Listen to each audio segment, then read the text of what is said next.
Bienvenue sur ma thérapie. Dans le cadre du chapitre sur les suites numériques, dans la partie mathématiques financières, nous allons aborder une huitième vidéo pour discuter des alternatives d'emprunt. Donc on travaille avec le simulateur immobilier sur wikifin.be. Nous avons réalisé une première simulation avec un taux fixe de 20 ans à 1,80%. Nous allons maintenant essayer de rechercher différentes alternatives.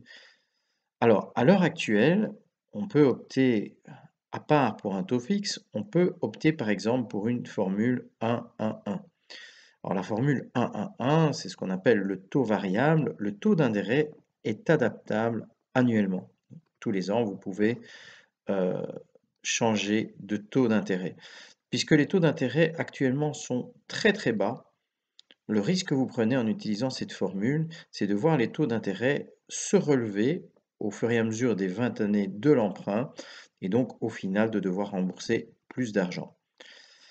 Donc ce qui est prévu, c'est de travailler avec actuellement un taux de 1,80% et donc de garder la mensualité de 799,67 € pour la première année, mais ce taux peut être revu et donc dans le tableau repris sur le simulateur immobilier ici en dessous, il est prévu le pire des scénarios, c'est-à-dire que pour la deuxième année, on pourra avoir un relèvement du taux annuel à 2,82% et donc de voir sa mensualité passer à 873,27 €. La troisième année, il pourrait passer à 3,64 et donc avoir une mensualité de 931,62 et ce taux resterait figé jusque la 20e année à 3,64.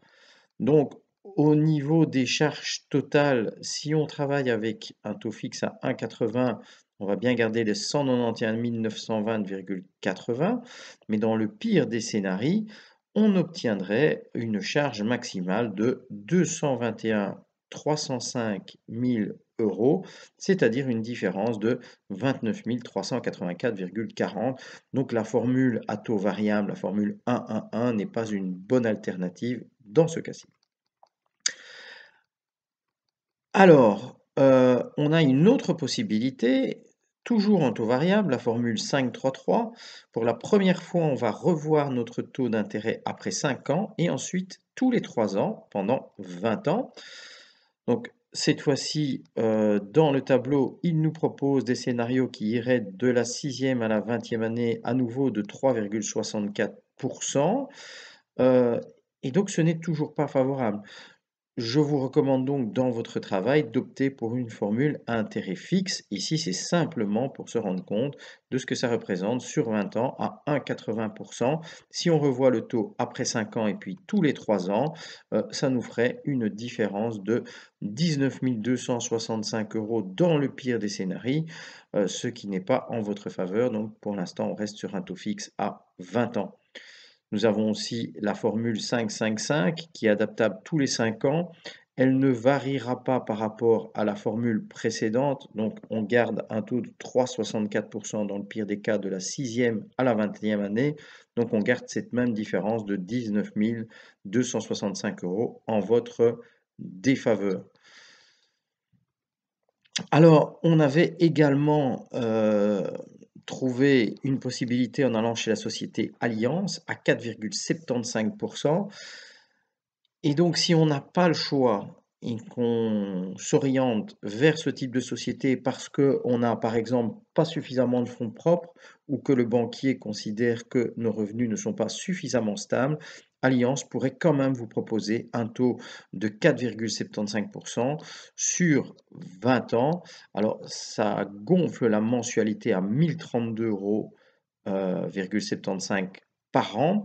Si je choisis la formule qui est la plus défavorable, donc on a vu que le taux fixe était la plus favorable pour nous, donc c'est-à-dire une formule 5-5-5 ou 5-3-3. Ici, j'ai choisi la 5-3-3.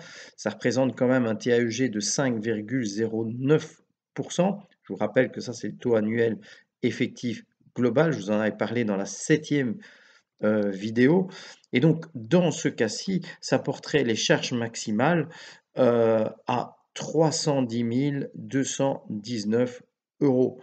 Ça fait quand même une différence de 62 359,20. Donc ça, c'est vraiment le pire des scénarios pour nous, c'est de ne pas avoir la possibilité, de choisir la banque Belfius à 1,80, de s'orienter vers Allianz et de choisir la formule qui est la moins favorable en ce moment, c'est-à-dire la 5,55 ou la 5,33. Mais quand vous êtes dans le simulateur immobilier, vous revenez donc sur la 7e vidéo, vous arrivez à la fin, heu, de votre simulation, vous avez, la possibilité de cliquer sur une alternative. Donc on était par défaut sur mensualité.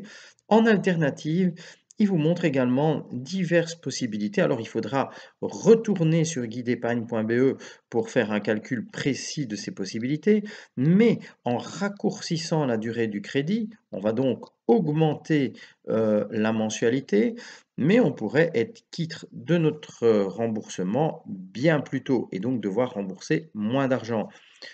Ça, c'est un principe général en finance. Au plus vite vous remboursez, au moins vous devez rembourser. Et donc, quand un banquier essaye d'allonger la durée de remboursement en vous expliquant que ça va diminuer la mensualité, c'est vrai, mais surtout, ça va vous donner des charges supplémentaires à votre crédit. Donc, dans la mesure du possible, vous devez toujours essayer de choisir la durée la plus courte. Alors, on a bien compris qu'on ne regarderait plus les formules à taux variable, donc on ne va s'intéresser qu'aux formules fixes et on va essayer d'optimiser notre crédit. C'est ce que je vous demanderai de faire dans votre travail. Donc, pas uniquement choisir une formule sur 20 ans, mais choisir ce que vous pouvez rembourser. Alors, imaginez avec votre compagnon ou avec votre compagne, vous ayez à vous deux un salaire de 3 000 euros par mois. Le tiers de votre salaire est donc de 1 000 euros. Et donc, vous pouvez espérer décrocher un crédit, un emprunt hypothécaire, dont la mensualité ne va pas dépasser ces 1 000 euros. Actuellement, j'avais une mensualité de 799,67 €. Je pourrais donc aller jusque 1 000 euros. Je me rends compte dans les alternatives qu'il y aurait une possibilité de crédit sur 16 ans à 966, donc peut-être même à 15 ans. Donc je retourne sur guideépargne.be, je resimule une possibilité d'emprunt et je décroche un taux fixe à 15 ans pour 161 254 empruntés. Et à ce moment, je me rends compte que je peux bénéficier d'un taux d'intérêt à 1,49%. Plus la durée va être courte et plus le taux d'intérêt annuel va diminuer puisque vous immobilisez l'argent du banquier sur une période plus courte et donc il va récupérer son argent au plus vite et donc il vous offrira un taux d'intérêt annuel plus faible. En lançant cette simulation, c'est la meilleure dans ce cas-ci. J'atteins une mensualité de 999,24 € par mois. Elle est juste en dessous des 1 000 € que je ne dois pas dépasser. Mais au niveau de mes charges totales, cette fois-ci, je ne suis plus qu'à 179 863. C'est la meilleure possibilité pour moi.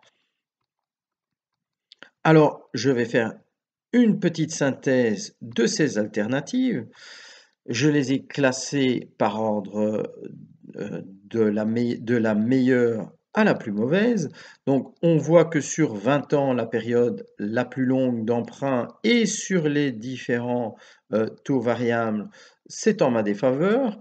Euh, Quand j'emprunte sur 15 ans à 1,49%, mes charges totales, donc quand je dis charges totales, c'est bien entendu hors les 50 000 € de fonds propres. Donc ce que me coûte réellement cet appartement, c'est 179 863 plus les 50 000 que j'ai déjà mis de ma poche avec mon compagnon ou avec ma compagne. Par rapport à la formule fixe 20 ans à 191 000, ça me fait économiser 12 057 €. Si je m'oriente maintenant pour une formule 533 sur 20 ans, ça me fait une différence de 31 323 et c'était la même chose pour la 555. Ça, c'est dans le pire des scénarios. Et puis, si je réadapte mon taux tous les ans, je gagne quand même 41 442 €. Si je n'ai pas le choix, que je dois m'orienter vers Allianz et que je choisis la formule variable 533 ou 555, ça me ferait perdre 130 356 € par rapport à un remboursement fixe sur 15 ans, dans le meilleur des cas possibles. Alors, vous souhaitiez acheter un appartement d'une valeur de 200 000 € après rénovation. Vous disposiez avec votre compagne ou votre compagnon d'un fonds propre de 50 000 € en optimisant votre emprunt hypothécaire sur 15 ans à taux fixe de 1,49%. Il vous reviendrait au total à 229 863 € et 20 centimes, y compris frais de notaire, la TVA, les frais pour l'emprunt hypothécaire et le crédit. Si maintenant, dans le pire des scénarios, vous optez pour la société Allianz à un taux variable 5,33 sur 20 ans, ce même appartement vous reviendrait à 360 219,2 €, soit une différence de 130 356 € sur un bien de 200 000 €. Alors, je vous laisse maintenant réfléchir. Quand je vous ai dit au début de ce chapitre que cette partie de mathématiques financières allait être la plus importante pour votre vie, c'est la plus importante d'un point de vue financier. Imaginez ce que vous pouvez financer avec 130 356 €. Maintenant, et pour en terminer heu, avec ces discussions, si à la naissance de votre premier enfant, vous optez pour une formule de 15 ans, pour une mensualité de, on va arrondir à 1 000 €, par rapport à une période de 20 ans avec une mensualité de 800 €, pour 200 € en plus par mois, après 15 ans, vous êtes quitte. Au 15e anniversaire de votre enfant, vous serez propriétaire de votre bien. Maintenant, si vous avez opté pour la formule 20 ans pour, disposer de 200 € en plus par mois pendant ces, 20 années, eh bien, vous ne pourriez, par exemple, pas aider et financer les études de vos enfants, puisque si votre enfant rentre à l'université à 18 ans, vous auriez encore à vous acquitter d'une mensualité de 800 € par mois jusqu'à la fin des 20 années, alors que dans la formule fixe, vous seriez propriétaire et vous auriez ce montant disponible pour l'aider à réaliser ses études. Donc cet achat d'un bien immobilier, il a des répercussions sur votre vie, sur celle de vos enfants et quand vous arriverez en fin de vie, ce bien pourra retourner dans le patrimoine de vos enfants alors que si vous êtes locataire, vous ne pourrez pas transmettre ce patrimoine, vous aurez simplement versé un loyer tous les mois à un propriétaire. Dans ce cas-ci, le remboursement de la mensualité, ça vous permet d'épargner, d'économiser pour acheter un bien qui sera le vôtre et qui pourra être transmis à votre descendance. Pour toutes les questions d'héritage, vous pouvez également vous rendre sur le site wikifin.be, c'est très bien expliqué. Voilà, j'espère que j'ai été clair. On se retrouve dans une 9e et dernière vidéo relative aux questions financières en mathématiques. À très bientôt sur Ma Thérapie. Au revoir.